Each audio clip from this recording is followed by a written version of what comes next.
صرف ثواب کا نقصان نہیں بلکہ تباہی ہے۔ دیکھو، کبھی کبھی ہم یہ سوچتے ہیں کہ اگر رمضان میں تھوڑی لاپرواہی ہو گئی، اگر ہم نے اللہ کو راضی کرنے کی کوشش نہیں کی یا کوئی گناہ کر لیا تو زیادہ سے زیادہ کیا ہوگا؟ یہی نہ کہ کچھ ثواب کم ملے گا۔ اپنے آپ کو دھوکے میں مت رکھو۔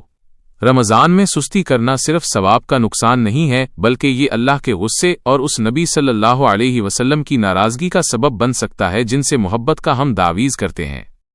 نبی کریم صلی اللہ علیہ وسلم کی بد دعا۔ ذرا سوچو، ہمارے نبی صلی اللہ علیہ وسلم تو پوری کائنات کے لیے رحمت بن کر آئے تھے۔ وہ تو اتنے نرم دل تھے کہ اپنے قاتلوں کو معاف کر دیتے تھے، لیکن رمضان کی لاپرواہی پر ان کا غصہ دیکھو۔ ایک حدیث میں آتا ہے کہ آپ صلی اللہ علیہ وسلم نے فرمایا، ذلیل و خوار ہو جائے وہ شخص، مٹی میں مل جائے اس کی ناک، یعنی وہ برباد ہو جائے۔ صحابہ حیران رہ گئے کہ رحمت للعالمین کس پر اتنا غصہ فرما رہے ہیں۔ آپ صلی اللہ علیہ وسلم نے فرمایا، وہ بدبخت جس کی زندگی میں رمضان کا مہینہ آیا، پورا مہینہ گزر گیا لیکن وہ اپنی بخشش نہ کروا سکا۔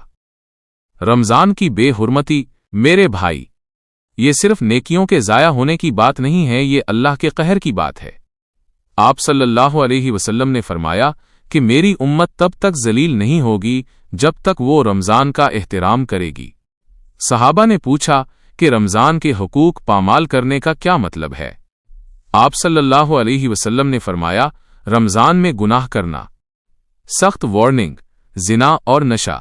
جو شخص رمضان کے مہینے میں زنا، بدکاری کرتا ہے یا شراب پیتا ہے، اس پر اللہ کی بھی لعنت ہے اور آسمان کے تمام فرشتوں کی بھی لعنت ہے۔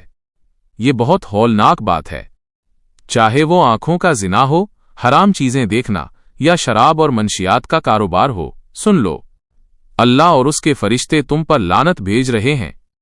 اگر ایسا شخص اگلے رمضان سے پہلے مر گیا تو اس کے پاس کوئی ایسی نیکی نہیں ہوگی جو اسے جہنم کی آگ سے بچا سکے۔